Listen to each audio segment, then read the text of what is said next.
কিছুই করতে পারেন না, সবকিছু জায়গায় তিনি ব্যর্থ হয়েছেন।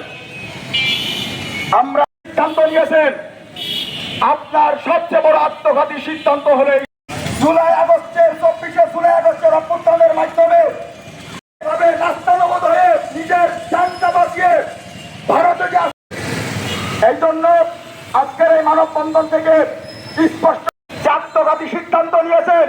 সম্মানের যদি ভয় থেকে থাকে আপনার, আপনি অনেক সম্মান করিয়েছেন মানুষের জীবনের ধর্মীয় শিক্ষক সকল প্রাথমিক বিদ্যালয়ে এইটা আপনি নিজের শিক্ষক শিক্ষার্থীদের মন্ডলী, সাংবাদিক বন্ধুগণ, প্রশাসনের ভাইয়েরা, আর কোন প্রকার বিশ্বাসঘাতকতা, আর কোন প্রকার ভারত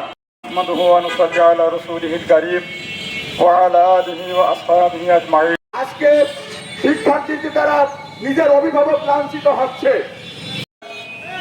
ধর্মীয় শিক্ষার মাধ্যমে এখন আপনাদের সামনে প্রধান বক্তা, সম্মানিত সাংগঠনিক সম্পাদক, সাবেক ছাত্রনেতা মুহাম্মদ সাল্লাল্লাহু আলাইহি ওয়া আলা আলিহি ওয়া সাহবিহি কর্মকর্তা হিসেবে দায়িত্ব পালন করা হলো শিক্ষক সমাজ।